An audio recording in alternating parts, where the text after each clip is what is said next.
So good morning. Welcome to the Humanist Community in Silicon Valley's Sunday Forum. My name is Matt Courtney, and I'm the recorder and I'm a member of the board of the Humanist Community.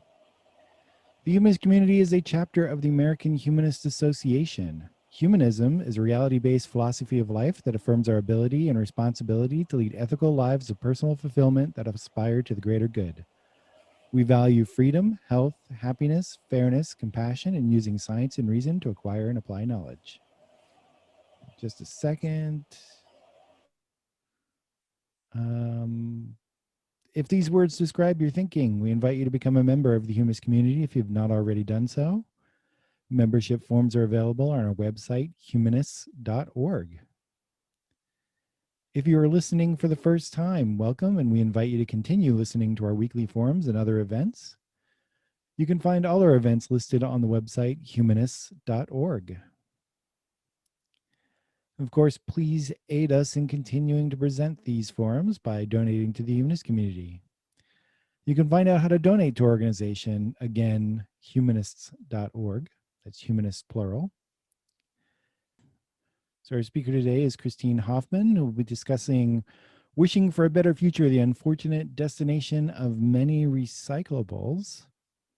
And should be able to take it away.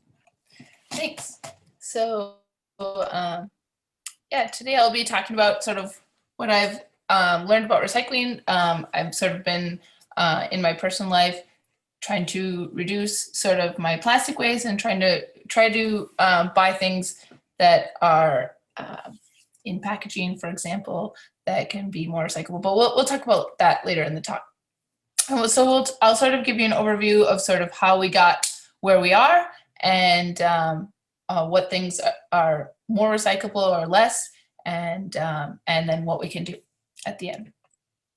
So my title is Wishing for a Better Future, the Unfortunate Destination of Many Recyclables.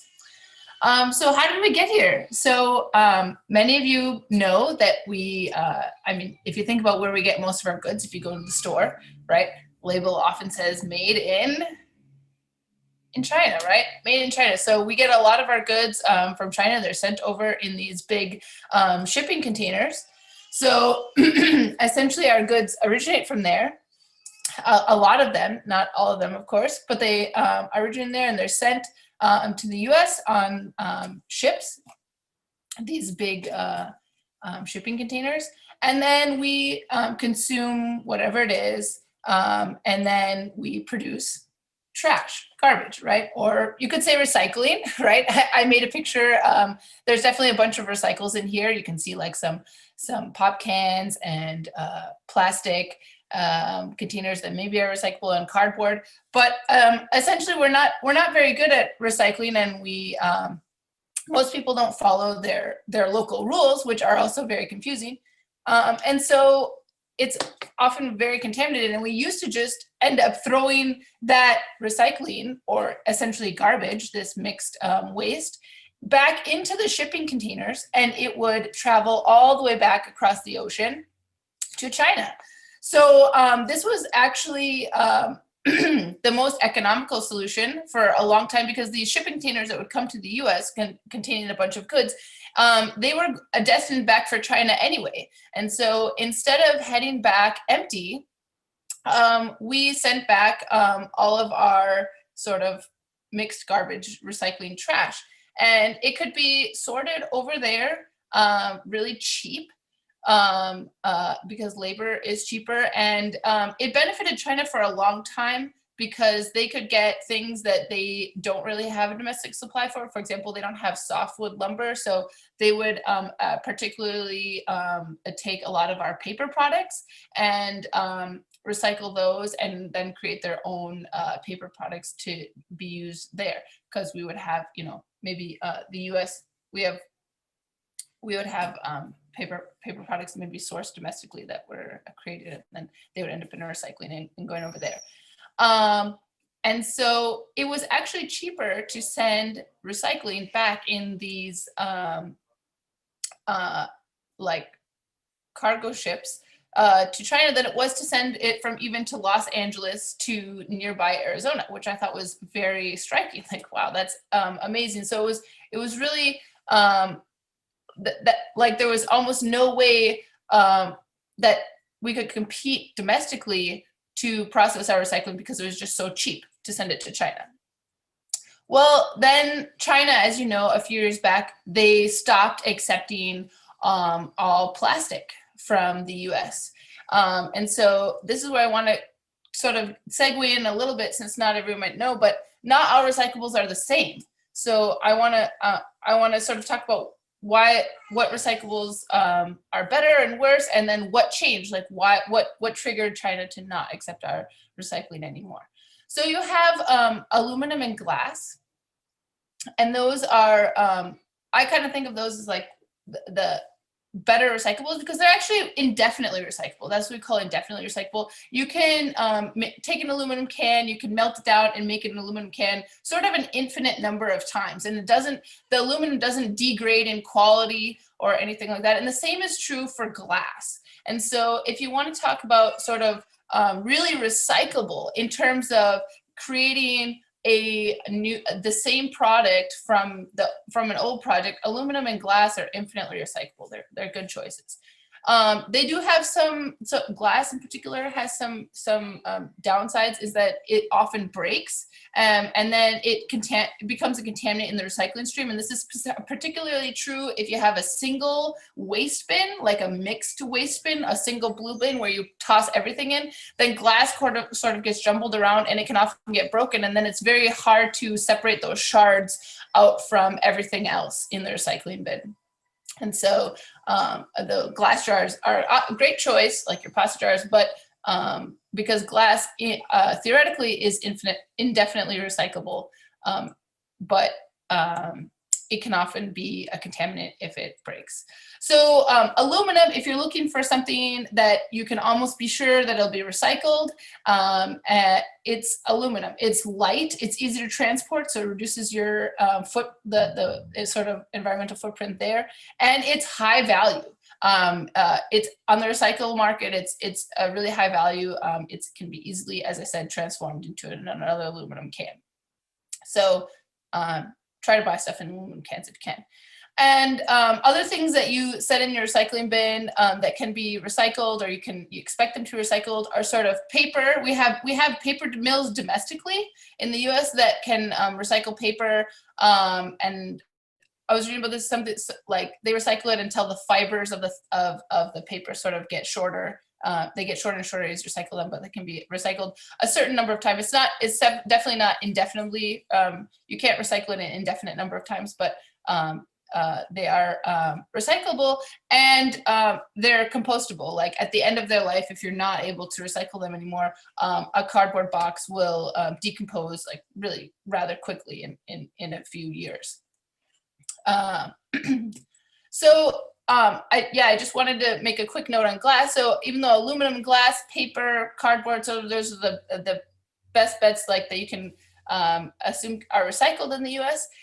If you have a single blue bin, like the one shown there, where you kind of throw glass, paper, aluminum, and plastic, you can, so in that case, only about 40% of glass is recycled from this single waste, single stream recycling collection, as I said, because it often breaks. As you can see, like think about it, essentially it's the breakage rate, like only 40% maybe doesn't break, and that's why they're able to recover it. Versus I spent a year in Germany, and I was very impressed by their recycling efforts over there. And if you have like multiple bins, so literally every week my host family would set out 5 bins on the curb, okay? You'd have 5 bins that look like this.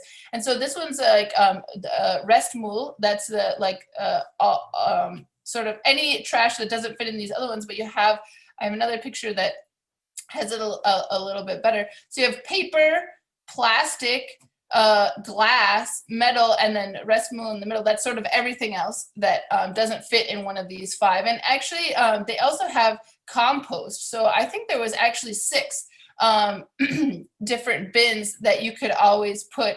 I think a compost a lot of times were in the Restmüll, but so this one was was a large portion of compost. But if you have these sort of multiple waste streams, then you can get up to 90% of glass is collected and recycled from this sort of recycling multi-stream approach. So that's sort of one approach on how we could improve at least the percent of glass recycled in the US is by separating out sort of the various materials. So besides sort of aluminum, glass, and paper, there's plastic, of course, that you throw in your recycling bin. And I kind of say, so I take a very negative approach to plastic. It does have really great properties, and that's very lightweight and it's cheap, and that's sort of how we got here. But plastic has a very low recycle value. So when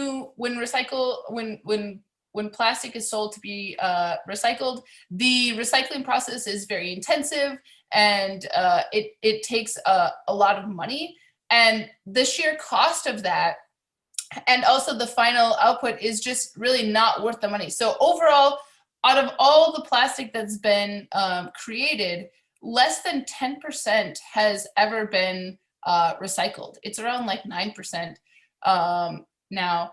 And so the majority of plastics are really just going to the landfill. If you think like more than 9 out of 10 are destined for the landfill, that's a large number. And of the ones that are recycled, you've probably maybe heard the word downcycled. So plastic, unlike aluminum, is not what you call indefinitely recyclable. You can't take a plastic item, at least most of them, and indefinitely create new plastic, the same plastic product from that. So it's porous, and so it can trap small sort of bacteria or different things inside, and as it gets recycled over and over, which again is not very often because only 10% ever gets recycled, it often gets downcycled is what they call it. So you take a higher quality plastic and essentially or like a mix of various plastics, and they create a new plastic that is of lower quality, a lower grade plastic, and then that plastic then ends up in the landfill because that's a lower grade plastic that then is not sort of recyclable, or definitely not economically recyclable. So I always think of the plastic problem to me is that sort of all plastic ever created is sort of destined for the landfill at some point in time, even if it by some very low probability does end up getting recycled. Another problem with plastic is that because it doesn't decompose, really. It takes a very, very long time to decompose, extremely long time. If you look at, and especially its environment, if plastic ends up in the ocean, it often never decomposes because it's completely in water, and then that plastic is never able to decompose. And so, but what does happen is in the ocean, it'll sort of rub against each other, the plastic, or like it'll hit the sand and sort of grind up with the sand, or the waves grind it against other things. And so it'll break apart and become finer and finer plastic and so it's the same quantity of plastic, but it's just smaller pieces. And this is where you get microplastics, and they're literally like microscopic pieces of plastic. And then these get eaten up by marine animals, which we'll talk about in just a little bit.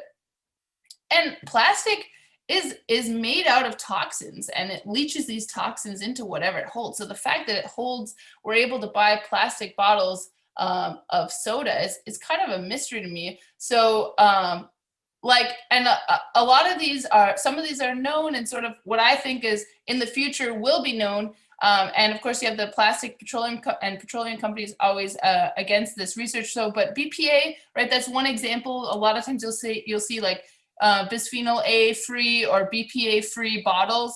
BPA is just one chemical that has been linked to cancer and hormone disruption and all of these other things that's in plastic. And there were specific studies linking that specific chemical to cancer in these things. And so a lot of products have eliminated BPA, but what has taken its place is sort of a chemical compound that's very similar to BPA, because you needed BPA to create the plastic bottles. And so when they removed BPA from plastic, they needed something very similar to take its place, which there just hasn't been the research on it to show that it's linked to cancer. But I would be prone to argue or assume that it maybe has very similar cell structure, and it does similar things in the plastic and maybe does similar things in our body.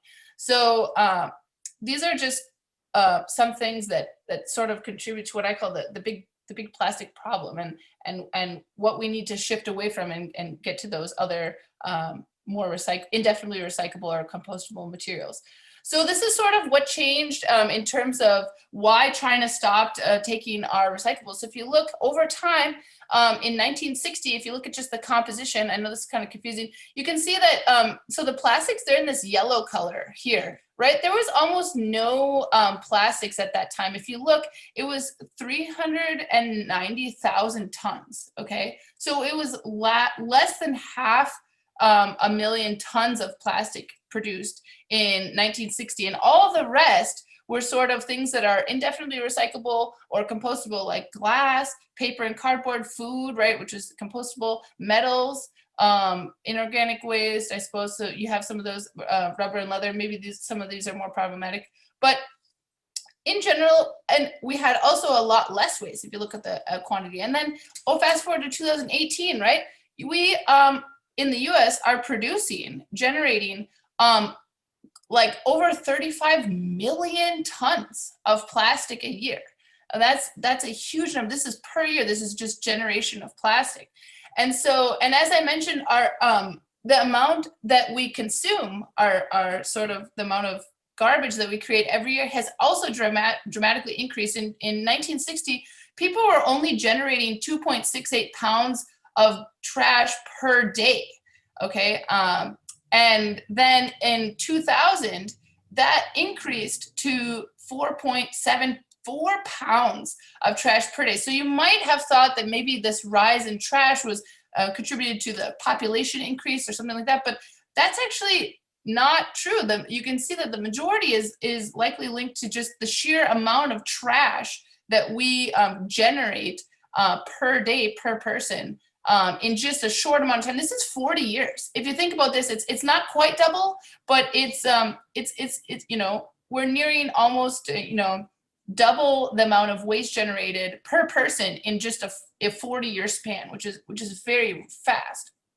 So, and like I said, a large portion of that is plastic. Our plastic production has just ramped up since the 1950, 1960, right? If you just look, it's just exponentially grown from, around just a few tons to, we're at over, we're at over 7 billion tons. This is globally. This is just in 2015, so it has even gone up since then. So this is sort of the dynamic of the recycling quantity. In the recycling quantity of plastic or mixed plastic or plastic films in our recycling has just been going up, and this is sort of what triggered China to just eventually abandon taking our plastics from the US. So I think they still take some other recyclable materials, but they just don't want our plastic anymore because of all these problems. And another thing that's a problem that's sort of a problem for people as well as recycling is that packaging has become more complex. Like if you've ever gotten a magazine and have you been able, if you carefully pull off the plastic film, there's like a plastic film on a lot of magazines, and that makes like the paper inside of the plastic film non-recyclable because it's a mix of like paper and plastic, and there's no way that you can separate those two and recycle even the paper. And you also have like these like containers here, right? You have an outer shell, which is some cardboard, but then inside hiding, right? If you've seen this on the shelf, you have a plastic inner core. So I'm not saying I hate this. I don't think it's maybe that bad because the plastic, as I mentioned, less than 9% gets recycled anyway. So it's probably, you can think of the plastic as almost destined for the landfill anyway, and then they're just reducing the amount of plastic that they use and covering it by cardboard, but then that cardboard also cannot be recycled because these facilities are not going to separate these two things out. And so we get a lot of these mixed layer flexible packaging. So chip bags and these dried food, a lot of times they're made out of plastic, but then other materials as well. And you just, it'll say like multi-layer bag. You just cannot recycle these things. So plastic has become more complex. It used to be sort of a single material, just made out of paper, just made out of aluminum. And if you start mixing these like a thin aluminum sheet with plastic or paper or something, then it sort of all becomes non-recyclable. So I do also want to point out that just like not all recyclables are the same, and as I said, like there are ones that are indefinitely recyclable. I tend to think those are better, and plastics, but even plastics have sort of a huge range on how useful they are. So when I said that less than 9% of plastic overall is recycled, that's true, but where that recycled plastic comes from is often the number ones and twos, actually. So the number ones and twos, like these numbers on here, which I think is very misleading, that it's in sort of a recycle symbol, which is the 3 arrows, chasing arrows, because that number actually doesn't correspond to whether the item is recyclable or not. It actually just corresponds to the material that it's made out of, which can in turn correspond to if it's recycled locally, but not always. So here you have like the number ones and twos. These are your PET, polyethylene, I definitely mispronouncing this, but you have your PET and then your high density polyethylene. So these two are, they're more likely to be recycled, they're more dense, and we just have more facilities to process them even locally too, because they're more valuable plastics, you can say. And you can get, just for a figure, they can be sold for about $237 per ton. Okay, and that's for PET, like one of the higher grade plastics. In contrast, if you're getting something that's 3, 4, 5, 6, and 7, these are much lower quality plastics, and they are often the ones that are sent abroad. 1 and 2s were also sent abroad, but these are actually worth -$, a ton, if you wanted to put a dollar amount on there. Because you actually literally have to pay someone to take them away. They're pretty much just trash. And so I was pulling some things out. I had like a contact solution bottle. This is a 2. Actually got some blueberries. This was actually I believe this was a 2 as well. So those are your a little bit higher quality plastics. And then you have your, this is a 5, like your yogurt containers, your sour cream. These are almost always, or if you get like a tray from the store, right? This is a 5 as well. These are almost always, these are the lower quality plastics that are sort of destined for the landfill, you could say. So, but if we want to compare these plastics to aluminum, for example, aluminum has a scrap metal price of over $1,000, like $1,200 per ton on average. So if you just compare even the highest grade plastics on their worth on the recyclable market to aluminum cans, for example, it's like $1,000 difference. Like you can sell if you had all the highest grade plastics sorted and grouped together, you can only get, you know, a little over $200 for it.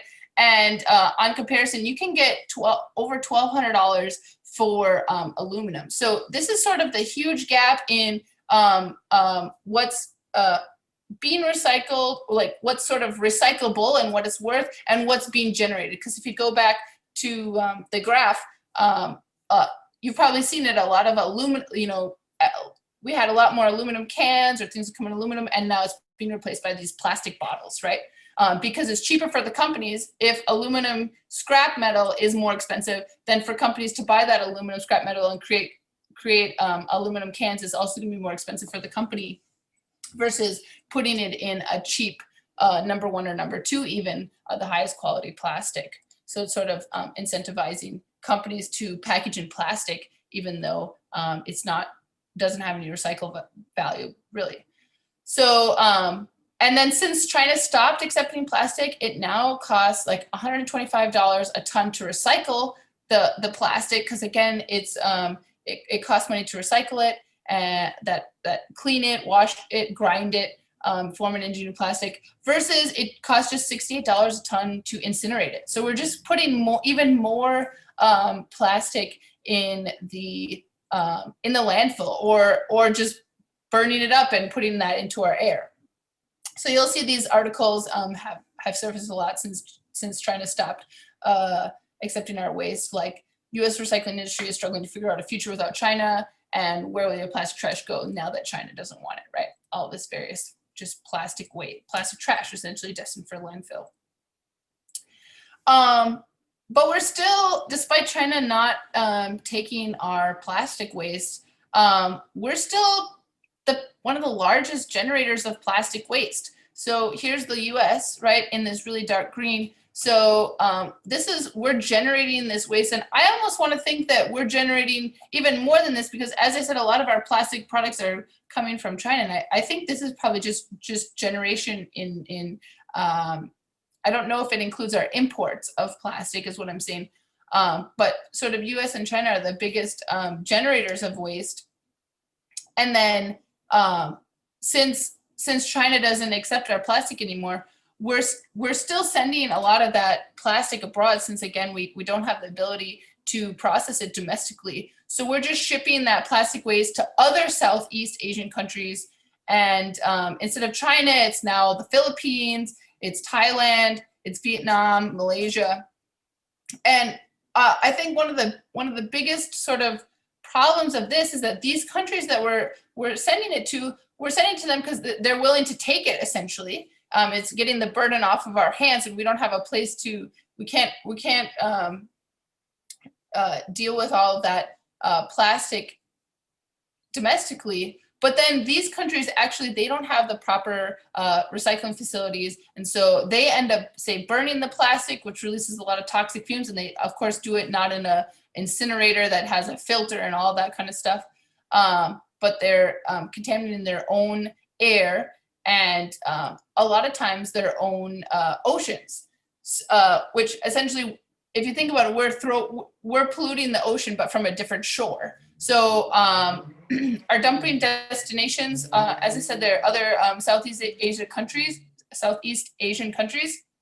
But if you look at the Southeast Asian countries over here, they are the ones that have the highest, like if you look at India, it's over 80%, over 80% of plastic waste is inadequately managed. They just don't have, this is improper disposal, right? It's mismanaged, and so this just, this plastic, if these countries are taking our plastic, it's not being properly managed. It's just, say, ending up in rivers, right?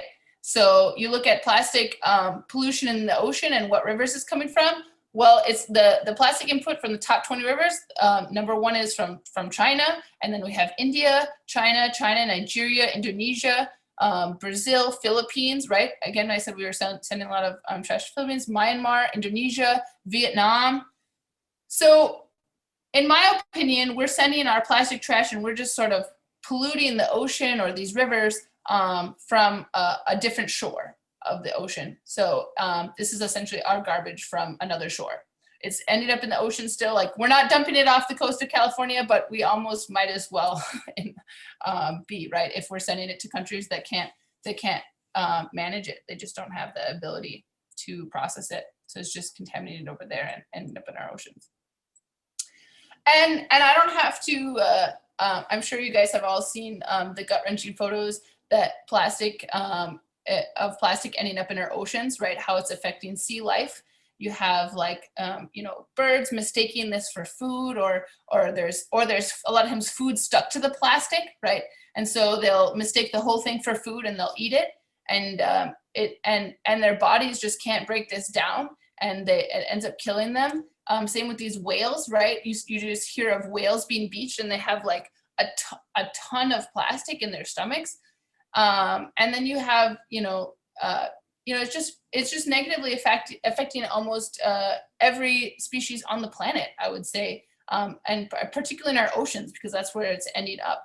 And we're sending poison into the ocean essentially. But I don't want you to think that that plastic is just an ocean problem, because I think this is one of the things that people just say, oh yeah, it's a problem for the ocean, like what marine wildlife is affected and dying. But I don't think a lot of people realize that plastic is actually having a profoundly negative effect on them, on people personally. So of the 8 million tons of plastic that enters the ocean every year, that creates these microplastics, as we touched on earlier, of the plastic just grinds and breaks down. So it creates 5.25 trillion micro and macro pieces of plastic in the ocean. And these pieces of microplastic have already worked their way up the food chain, right? You have the small fish eating these, and then the bigger fish eating the smaller fish, and they eat and then it accumulates in their bodies, these microplastics. Again, they're shown down here. They're really tiny. And these microplastics are being found in our seafood, right? Seafood for human consumption. They're also being found in our drinking water. Like they're so tiny and fine that they're getting in there. And even in farmland, we have microplastics in our farmland that we're using for creating human food. And we even know that these microplastics are ending up in our bodies. So microplastics have been found in human organs. They found actually they looked at human placenta and they found microplastics in there. So we're already accumulating microplastics in our body. And I think Alex mentioned before this talk that we're eating about a credit card size worth of microplastic a day. That's kind of horrifying to think, but I hope it's not that much. And they've done studies and they know that plastic chemicals impair prenatal brain development. So we know that plastic chemicals are having a huge, profound effect on us humans. And so it's not just a marine life problem. It's actually it's a very much a human problem. And it's a long-term problem, because paper just doesn't decompose, right? Paper, as I said, even after it's been recycled, sort of the end of life, you can throw it in the compost. It'll decompose in 2 to 4 weeks. And leaves and orange peels, right? Give it a half a year, they're gone. Milk cartons. A thin plastic bag, right? Which really isn't that much plastic. That takes 10 to 20 years to decompose. Aluminum, again, it takes a really long time, but ideally that's just created into more aluminum cans. But you have these plastic products taking, I've seen things 500 years, 1,000 years, 1,500 years. The fact is that plastic really hasn't been around long enough for us to know how long it takes for it to decompose, because it just hasn't, right? And so, and as I said, a lot of times if plastic ends up in the ocean, it will never decompose because it's continuously floating in water and it's not in a position to decompose. So now we know sort of why we're here, and like we have this big, I call it plastic problem in terms of recycling. We got here actually because of disconnected systems. So you have this, here's us, we're a consumer, right? And we go to the grocery store, to the store, and we get products that were manufactured by some companies, right? And the company, as I said, they're sort of incentivized to package in plastic because it's cheap, right?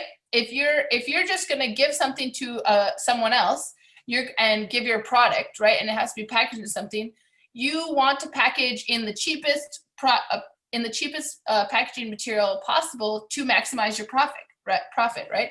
So companies are packaging in plastic, and they're sort of incentivized for that because it's the lowest cost. And then we end up creating all this trash, a lot of this plastic trash, right? And then this plastic ends up being like landfilled or incinerated or polluted, right? Over here. And this is the big problem is that the companies over here that created the plastic, or even if they package in aluminum, right? They're not, or glass or something else that's more recyclable. They never have to deal with the end product. We have very separate our garbage and waste recycling collectors.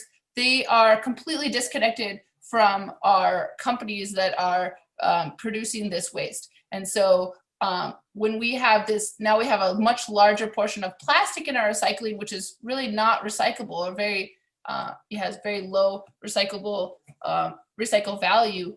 The companies that sort of made that waste are not seeing the effect of the waste companies then having to deal with this costly problem, right? And so if we want to look at a solution going forward, I would say that the key solution is to connect the waste generation. So we have a company, right? And it produces something and gives it to you in some package.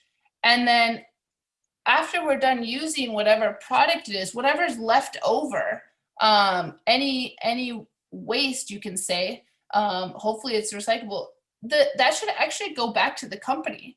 And I think that the company should have to deal with that. And this pollution shouldn't be left on, countries like, the Philippines to deal with. It should be put on the companies, and so that they feel sort of the economic impact of their cheap packaging that they put out.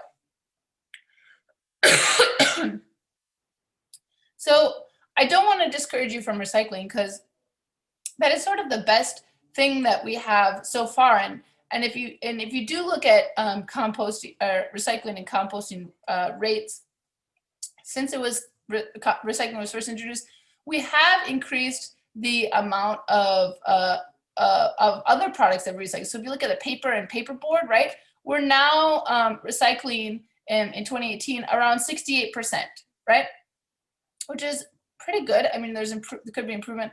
Our glass, right, again, since I said a lot of times that breaks, that's recycled at about 25%. Plastics are the lowest at 9%. Yard trimmings, I think this is really low. If we're only composting 63%, I think there's a huge room for improvement for a lot of these, actually. That probably could be, if we had those multiple recycling bin collection, that would I think would help increase all of these numbers. So I guess the main takeaway I want you to get is that it's not your fault, okay? It's actually the company's fault. Like, polluters love recycling. So if you look at, here's a thing, I just picked this advertising up from Nestle. It says 100% recyclable or reusable packaging by 2025, okay? They're using recycling as a marketing scheme, okay? And if you look at these things that they have in the picture, like none of these are all destined for the landfill, okay? This is all landfill products. This pouch right here is one of those like it has multiple, like this is a harder plastic, this is a softer plastic. This is has multiple materials, sort of a multi-layer packaging. Definitely end up for landfill. And they're trying to say, oh, but Nestle is really great because we are committed in the future to 2025 to recyclable packaging. But our recycling system is really confusing. It's non-standardized and it's non-uniform nationwide. So, sorry, let me get some water. If you look at, I've moved around a lot on sort of the numbers of things, like the numbers of plastics that are accepted, whether, just what can be allowed in the recycling bin changes from a recycling district to like, depends on the waste district. So you can move, say to the next county over, or even the next city, and you're in some different recycling or waste management district, and sort of what they collect and how they collect it like the number of waste bins you have. You might even have seen this, right? Whether you live in Santa Clara or Sunnyvale or Mountain View, whether you have a compost bin or other bin, really depends on your city. So it's really localized, and this is a problem because the packaging we're getting is really national. Like, you know, it's not varying that much, but it should be everything should be standardized, right? Like our packaging should be standardized, and so should our recycling. And I kind of think like, so I like Earth Day, but at the same time, I think it's sort of a cover up for the bigger problem, right? So there was an oil spill in Santa Barbara, and it sort of sparked protests to like get oil out, right? To solve the problem by eliminating the oil. And the solution to that was sort of like Earth Day, like one day a year where we think about the Earth. But this is not a one day a year problem. It's really an everyday problem. And so you see a lot of these campaigns, like if you've seen Keep America Beautiful, that ad with the crying Native American, this was actually funded by Coca-Cola and Dixie Cup and an American Can Company, Owens. So all of these companies are spending a lot of money on these, like, you know, litter campaigns to pick up litter and trash and all these things, because they want to show that people are the pollution. People are the problem, that people start pollution and then people can stop it. But that's not actually the answer. That's not true, actually. The answer is that pollution has to do with politics, and it's not on how individuals act. It has to do with, I would say we really need, we need to force these companies to take their trash back, essentially, and to deal with their trash. And that has to be done on a political level. You need politicians to do that. And and we know that, because if we look at the EPA, right, here was sort of New York City before in 1968, right? You have this, look at this skyline, right? If you were to go to New York City and take pictures, right? Is this the kind of pictures you want to take when you're over there, right? And this is just sort of the casualty of the commons, or whatever they call it, that everyone is able to, pollute however they want, and not really, they don't see any consequences. So you get really bad air. But then after the EPA kicked in, like, look, you get this skyline. Wow. You can go to New York. I've taken a picture of this skyline. You got blue skies, right? So we sort of need the same thing done on a plastic or recycling level, where we say, we make the companies producing the air pollution, we make companies producing the plastic responsible for their plastic, and say, hey, you need to package in something that's indefinitely recyclable, and then we need to really standardize the packaging and everything. So what can you do, right? So at the final part of our talk, what can you do to improve the recycling situation? Well, you can vote.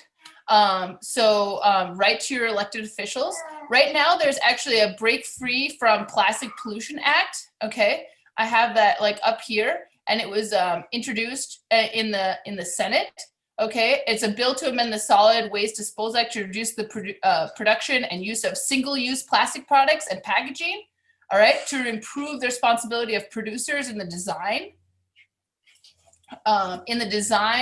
and collection, reuse, recycling, and disposal of their consumer products and packaging, and to prevent pollution from consumer products and packaging from entering into animal and human food chains, waterways, and other purposes. So I think this bill is incredibly powerful. Okay, and you can see right now it was just introduced into the Senate, and if you look at the co-sponsors, right? I do want to point out it's mainly like Democrats. And independent. So it should be a nonpartisan issue. Again, as humanists, we don't sponsor any political party, but I do want to say that in terms of politicians that have really embraced these acts, it's generally the Green Party or Democrats. There's not that many Green Party elected officials, but so primarily Democrats, and Democrats are not perfect. But if you absolutely, if you're a Republican, you're voting Republican. There have been a few Republicans that have voted for these these kind of laws because they see it as a national security issue. So I would encourage you, even if you're voting Republican and you're really set on the certain candidate, write to that candidate and tell them that this is a national security issue, and it really is, because we should be able to deal with and process our waste domestically instead of having to rely on other countries, right? So it's really a national security issue. And then actually I was really surprised, but I know when we brought this up at another humanist talk, we have quite a few libertarians, and I know that I always think of them being anti-regulation, but they had mentioned that there are some that have been on board with these types of bills because it's actually an overall cost reduction, right? Because if you package in more expensive packaging, but then if those companies sort of get that packaging back, and we can close this loop, if they're rewarded for say packaging in aluminum, then and then we get more aluminum in the recycling bin, which can be indefinitely recycled, overall there's sort of less cost involved with that, because right now there's huge cost with dealing with these plastics, right? But it's just not on the plastic companies themselves. So again, I don't want you to feel like it's your fault, but if I want to leave you with sort of one thing that you can do like today to dramatically decrease your or like improve the amount decrease the amount that goes to the landfill, I would say you should compost, right? In California, if you have a house, you should have like a compost in your backyard. It's not too hard. Just there's plenty of cardboard too that can be your browns. Because if you look at our this is global waste composition. If you look at this 44%, that's actually food and green stuff. Like that's the top of your carrots. That's the leftovers that you threw out or whatever, right? That's huge, right? That's a huge amount of food. And then all the rest here is your glass, metal, paper and cardboard is 17%, right? Plastic is 12%, wood and leather. And then if you look at the global treatment of waste disposal, right? So look at this like cyan or whatever this blue color is, that's 44% is food. Over here, only 5%, right? That same color, only 5% is actually composted. If you throw your food in the trash, 44% of the trash composition or like overall waste composition is food or compostable material, greens, and only 5% of that ends up getting, overall when you look at the treatment of trash, only 5% is composted. So again, that's not 5% of the food, but it's 5% of the total disposal of waste. But it's a very small sliver. So you can think of that you should continue recycling however you do, but composting can hugely reduce the amount of stuff you overall send to the landfill. So some more solutions forward. So overall, again, I think this is best done at a political level. But we can also incorporate these in our lives, like reducing packaging consumption. So making choices. Some people say your dollar is your voice, right? So if you don't buy products from certain companies, again, I think it's best done at the political level, but not buying products that have excessive packaging. And especially plastic packaging, and just maybe reducing our consumption overall. I think that also needs to be a part of it. Like there are a lot of unnecessary products, right? I have a 1-year-old son, and if you just look at the unnecessary baby products that they try to sell you, it's just unfathomable. So first of all, reducing, I think that needs to be one of the most important components. And then we need to focus much more on reusing. So like washing and reusing multiple times, because recycling is great in that, but it's very energy intensive. You have to melt down the aluminum and reshape it into an aluminum can, right? We need to focus more on reuse, on packaging that can be just washed, and reused multiple times and then recycled, okay? And also repair. So we reuse it and we keep using it. And then if it breaks slightly, we make small repairs, like our clothing, right? We need clothing, you know, make small repairs to your clothing, patch it up and continue to use it. And then finally, after you've reduced and reused and repaired as much as you can, then we need to recycle sort of all the pieces that are no longer usable. And hopefully those materials are infinitely recyclable materials that can be melted down and reshaped into a brand new product that looks just like the first thing we got. And then finally, if it doesn't fit into any one of those categories above, if it's a food waste, or maybe it's paper that's been recycled a bunch of times and the fibers are too short to recycle again, then we let it to compost. This should sort of, all of our trash should sort of fall into one of these categories. So I was actually looking on the Humanist website, and humanists care. Humanists do care about this issue. So actually, if you look, this is the spring 2021 issue of the Humanists. And so they have a bunch of stuff in here about the climate, and like there's a week of action. So if you look at the 10 commitments on the website, you know, one of them is caring for the world around us, right? There's actually a Humanist environmental response team. So the acronym for that is HERE, okay? And they have a website.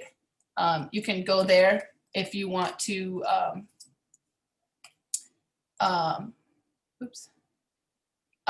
they have actually like action, right? So humanists, if you want to get involved specifically as a humanist with other humanists on tackling sort of these issues, they have like you know, you can learn more, live sustainably, advocate, all kinds of stuff on their website, which I was really happy to see.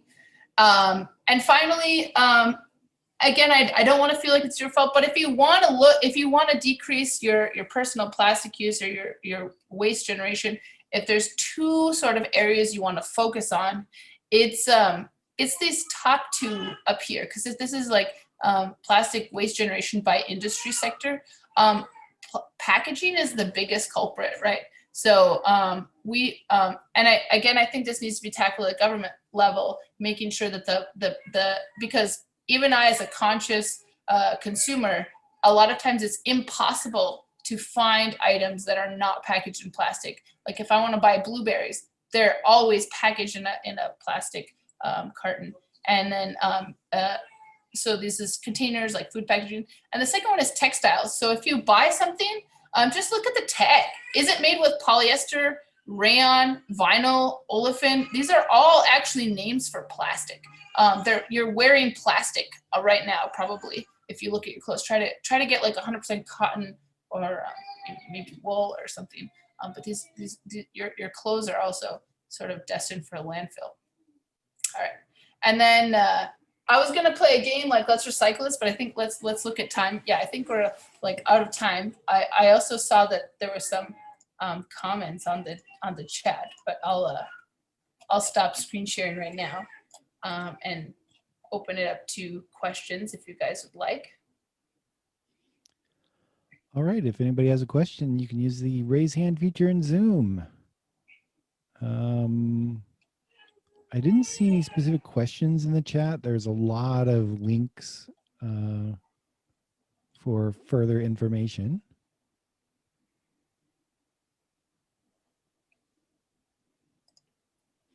Here we go. Fran.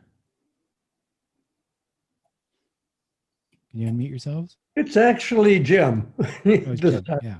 I have a question. What percent of the #1 and #2 plastics are recycled when only 10% of plastics overall are recycled and only 1 and 2 are recyclable? It seems like those are the ones that are being recycled. And what percent of those are recycled? Is it worth our effort to put those in the recycle bin? Well, I would definitely say, like, so if you are getting 1s and 2s, then you should definitely put them in the recycling bin. Yeah, it's worth it because of, like I said, only 9% of plastics are getting recycled, but the plastics that are getting recycled are those 1s and 2s. Like, because those are the ones that actually have that higher value. The value between those, right?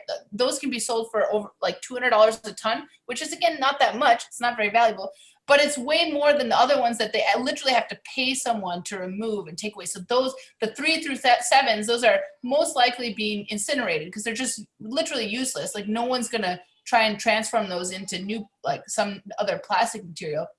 So your 1s and 2s, definitely put those in recycling bin. And I think, I would say that probably, you know, I don't have an exact figure, but I would say probably 9% of the 1s and 2s are getting recycled. Those are the ones that are getting recycled, and the other ones are the ones ending up in you know, the landfill, because they're, like I said, they're just not worth it to recycle. It's not economical.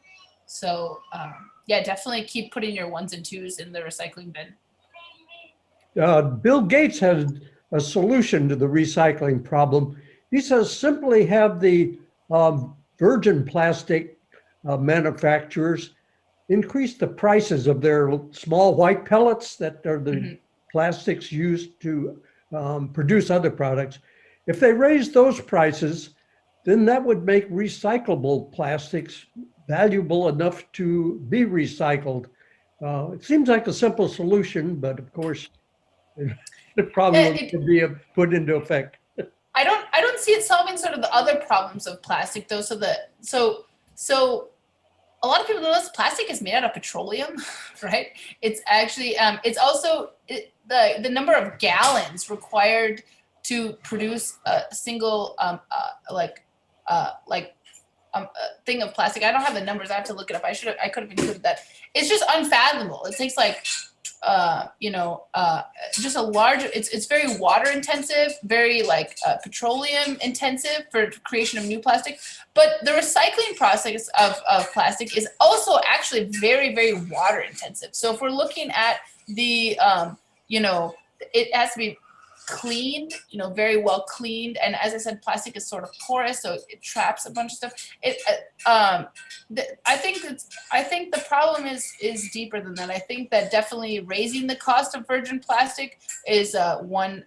It would benefit, it would help, but I don't see that as the solution. I think ultimately, if companies were made responsible for the recycling or trash that they create, then you would see much more, all of these plastic bottles would be replaced with aluminum cans. And that's what I want to see. I want to see all plastic bottles replaced with aluminum cans, because aluminum cans are really what's valuable and can be indefinitely recycled. So those are the sort of steps that I would see that we need to take forward. Several weeks ago, I read that a woman in Indonesia, I believe it was, has a startup in which she's melting down plastics to make bricks for construction purposes. So that would be an economical way of recycling plastics, I believe, and putting them to good use, since you wouldn't have to separate the different chemically based plastics. Yeah, that's true. So I have seen that they have those, like, they're called eco bricks or whatever, and they're just made out of a bunch of plastic essentially. But then, what if you get a house fire? Have you ever smelt burnt plastic? It's pretty terrible. It pushes tons of fumes in the air. Essentially, plastic is just made out of chemicals, right? And you don't want them in your air. You don't want them in your water. I again see that as a solution only to deal with the plastic that we currently have, and not I don't see it as a long-term solution, because there's only so many plastic houses you can make, and probably they're not going to go for really, I don't know if they're in high demand. I'm not sure how many people want to live in a plastic brick house, but I see that as sort of a Band-Aid. I think we need to rip the Band-Aid off. I think we need to stop pretending like we can make plastic into bricks and build houses out of plastic. We need to stop making plastic. Yeah. Mm-hmm. Mm-hmm. Okay. Alex, did you have something to say? I see you're not. I was going to comment. I was going to ask, actually, if in terms of glass, two questions came to mind. One is, is colored glass less recyclable than clear glass? No, And okay, yeah. the other question is you mentioned in Germany they'd have a bin just for glass. Does that eliminate the problem of glass breaking if it's treated separately from the beginning? No, so it doesn't. So first of all, is glass, whether it's brown, green, or white, is it less recyclable? No, it's not. But there is some kind of dye in there. So in Germany, actually, like down the street from where my host family lived, they had a bin where it had literally like green glass, brown glass, clear glass, and you would put your glass in the specific in the designated bin, because when they grind up that glass, essentially if it's mixed brown, clear, and everything, then it that dye is gonna create some kind of muddled color of all those, I assume. But number two, is it less recyclable if it's does it solve the breakage problem in the multiple if you have a separate glass bin? So no, it doesn't completely, but in that case, breaking isn't a problem. So when you recycle glass, it essentially gets crushed up and melted. It's like silicon dioxide or something, right? And so if you only have glass in a bin, even if you have a bunch of shards of glass, if there are a bunch of shards, in fact, when I was in Germany, I would put the bottle in there and you'd hear it would just crash in the bottom of the bin when you put it in, it was a little spot. But essentially, if all the shards of glass in that bin are clear white glass, or all the shards are green glass or brown glass or whatever, if it's just if it's only glass, you can take all of that and recycle it. The breakage problem is only a problem when you have glass mixed in with aluminum and paper and all these things, and then like separating out, and then you have these terrible recyclers that throw all kinds of toothpicks and all the other stuff in there. And so separating those glass shards, like, can you separate a toothpick from a glass shard? I mean, that's very difficult. So the glass breakage becomes a problem only when you have mixed materials together. Thank you. We have one question from the chat that I think came up. We have a number of people with their hands up. I think the chat question came up first, but that was basically, should we put 3 through 7 into the recycle bin? I assume that's 3 through 7 type of plastic.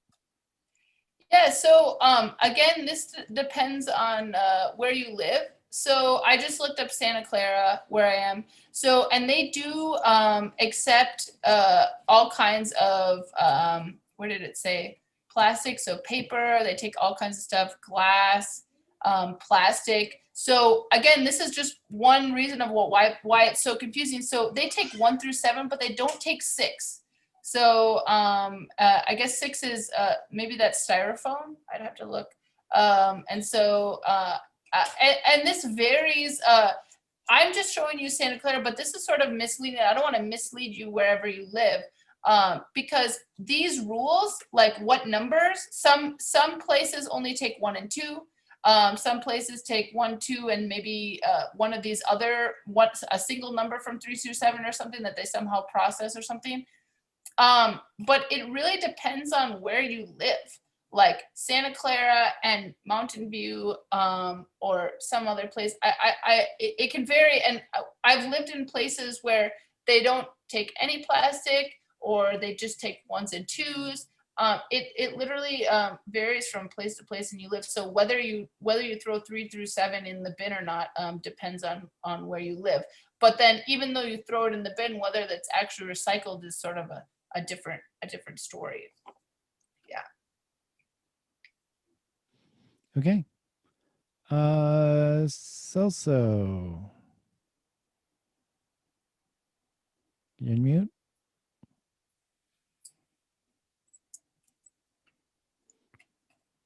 You have to unmute yourself, Celso. No.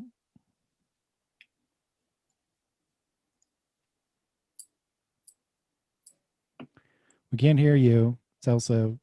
Well, You got, okay, we go. are we there? Yep. Thank you. I'm wondering if there's any effort underway to institute some kind of a plastics tax to accommodate or to account for the environmental cost, kind of like a carbon tax. Are you aware of any efforts to that? So if there is that, I'm only aware of that that Break Free from Plastic Pollution Act that's currently in the Senate, and I believe that it is going to impose some kind of plastic tax. Yeah, you're essentially if you're packaging in plastic, you're generating plastic. You don't literally get the plastic packaging back on your doorstep. You get charged for that plastic, and you get charged for the cost of disposal, because the big problem right now is that plastic is the cheapest to package in, but it's the most expensive to dispose of. So you'd be sort of taxed for the full life of that plastic. That'd be great. Yeah. Mm-hmm.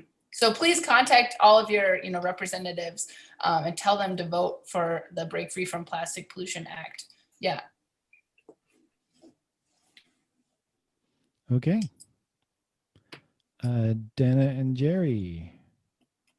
Looks like Jerry? No. I just had a couple of comments. When we lived in Germany in the early 70s, the allowable garbage can that we had was about 2 or 2.5 feet high. And that was it. You couldn't have any more garbage than that.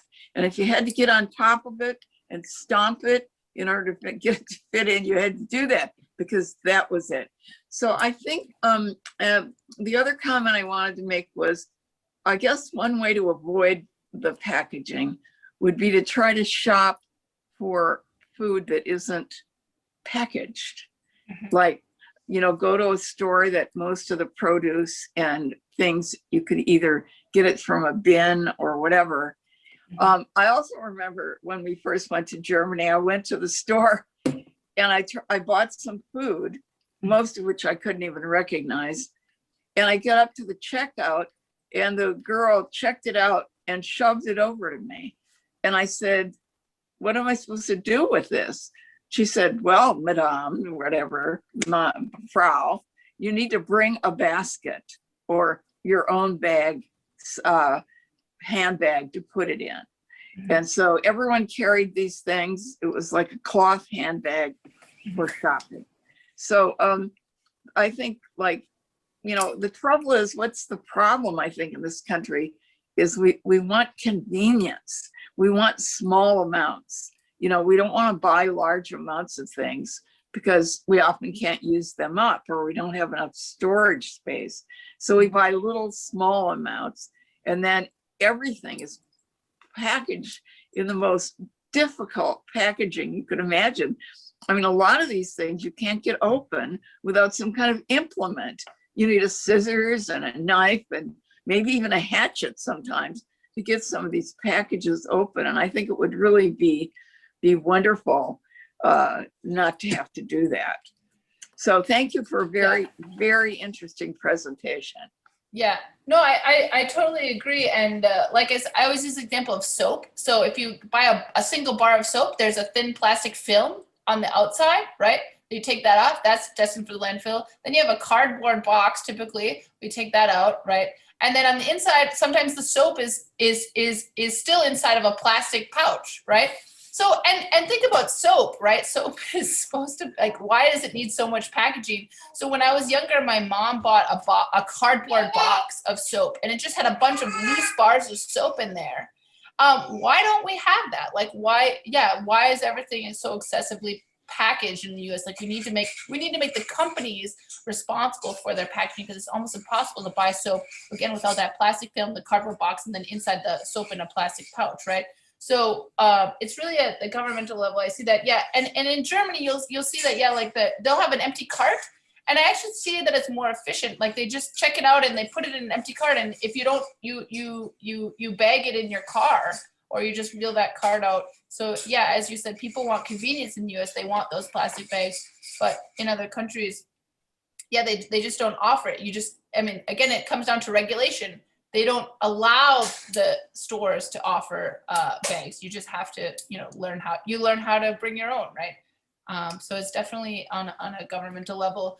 And about those waste bins, that's exactly right. When I was in Germany, it was 5 bins out to the curb, but they're all tiny. These are tiny, tiny little, a few feet high, right? 2.5 feet tall, the garbage bin every week for my family. My host family had 5 people when I was living there, right? So just generating less trash, and you have to sort your trash. You can actually get fined if you don't sort your trash and you don't put paper in the paper bin, you don't put aluminum in the aluminum bin, you don't put the glass in the glass bin. You actually get fined. And I think that's great. We need to have different bins. We need to be very transparent what people should put in. Right now it's very confusing and it depends on city to city. It needs to be nationwide, it needs to be standardized, and people should be sorting, or else you're fine. I think people should be rewarded too. I think you should be rewarded if you're maybe we have technology, you could weigh the garbage bin, and if the garbage bin is really light and your aluminum is really heavy, maybe the consumer can be rewarded and get some money back for buying an aluminum product. I mean, I think there's different ways we can do it, but yeah. Okay. Ray. Go ahead. Yeah. Thank you for your talk. And I'd like to ask you a little bit about composting, particularly in the case of these compostable packaging from Nestle coming up, things like that. Mostly compost, as I think of it, you compost things and then you use that in your garden to grow food. And I'm wondering what kind of polluted or toxic compost is going to be created when you compost some of this new packaging. Yeah, so I've heard many people talk about these compostable forks that are made out of corn or whatever. And actually, so I'm against them too. And it's kind of a consensus among people that actually are in recycling or know how it's recycled. They're actually more harm than good. Because what happens is that people see that it's compostable, it says compostable. So then when there is a citywide composting thing, people are throwing in all of these forks that are say compostable. But then when they have to process this, if you get machines that automatically sort it or whatever, they can't tell the difference between a plastic fork and a compostable fork that look exactly the same, right? And so that's actually contamination. And so they end up picking them out, having to pick them out anyway. And the second problem is that when it says compostable, it's not like if you were to throw that compostable fork in your home composting bin, it's gonna be there for the next 1,000 years, okay? Because it doesn't compost or biodegrade at household, in your household compost. It needs a commercial composting facility that heats up to really high temperatures, which your home compost bin just is not going to reach, and only then it starts to break down. And so, and then I've read things like some of them don't actually decompose. They again degrade, where they break up just into smaller pieces, and you get those smaller pieces sort of as contaminants then in your compost because they didn't fully break down. I think, I'm not in favor of these, and you can read more about them online. They're it's just greenwashing. It's just greenwashing. It's trying to make people feel better about using a compostable fork when really it's causing actually more damage than it is, good. It's really. And then one more comment on composting, or what to do with this large volume of agricultural waste. I support turning it into fuel alcohol so that we can have cleaner fuel and other alcohol products. And I think that would be a better thing to do than a lot of the agricultural waste now goes to landfills. I have to say I haven't looked into agricultural waste hardly at all. I'm passionate about household recycling, and so that's not a household recycling problem. So I don't know really much about that, but if it can be reused, that's definitely and not going to landfill. That's definitely the way to go. All right, Ray. I want to jump in real quick. I used to work for Google, and on their campus they had those compostable forks, and like, well, everything they like tried to make all their packaging compostable, and they included the forks and knives and everything. Which you only really needed if you're using it to like take out of the cafeteria or something else. Otherwise, they just have regular forks they would wash. But I did not know that they. I knew that they had to go to a commercial composter, but I didn't know about all these other problems. Yeah, like it's a real problem. Like if you look, I mean, I personally know people that throw trash in the compost bin, right? And so if you think about it, if you have regular plastic forks and regular plastic materials, and then you have compostable forks in the same thing, right? I mean, there's even automated machines that do a lot of the recycling sorting nowadays, right? And so, but if you're a machine and you're trying to train it and, you know, to pick out, to recognize contaminants like plastic forks, you're providing more work for it because it's gonna be picking out, yeah, those compostable forks as well. It's not gonna be composted even at the commercial facility. I don't see that, yeah. Unless we banned plastic forks and made them all compostable only forks. But again, I don't see that as the solution. I see the solution as going reusable. Like, why don't we have, like, even to-go containers, they should be in a standardized reusable container that then maybe you throw in a bin, and then it's picked up and washed out and sent back to, say, Google, you know, right? If we had really standardized reusable containers, like to-go containers for every single restaurant, then we could just reuse them instead of recycle them, because recycling is very intensive. Yeah, Google, for their containers, they had the like cardboard boxes for them Cardboard to boxes, go. yeah. So So, that were but also those have a compostable. plastic liner, right? So that it doesn't Not, leak. I don't think the ones Oh, that they were really? using. They're they were Okay. the really like rough looking ones, you know, Okay. that had a lot of problems, but they were supposed to be very compostable and all that sort of stuff. Oh, the really rough ones that are kind of formed. Okay, those might be, Yeah. yeah. Yep. Yeah, I Where don't if think you they're got that them really wet, good. they would leak. But yeah, a Yeah. lot of cardboard looking to-go containers, especially the very thin ones that looks like a little cardboard box, they actually have a plastic liner filament on the inside to make it more like waterproof or whatever when you put like stuff in there. And then those are actually not recyclable or compostable, because plastic doesn't compost. And no one's you can't recycle that paper because it has plastic on it. Yeah. But there is some to-go containers that are compostable, those paper ones. It's good to know. So Herman, and he'll be the last question before well, I have to stop recording anyways. Go ahead, Okay, Herman. thank you, Ray.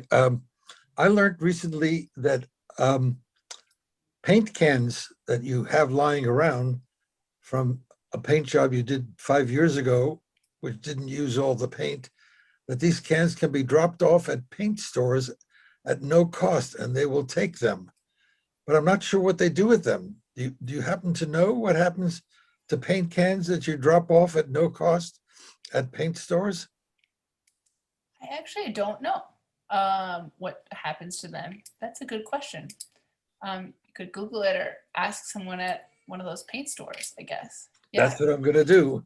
Uh-huh. It's a good Thank you. question. Mhm. Thank you for an excellent talk, by the way. Thanks. Yeah.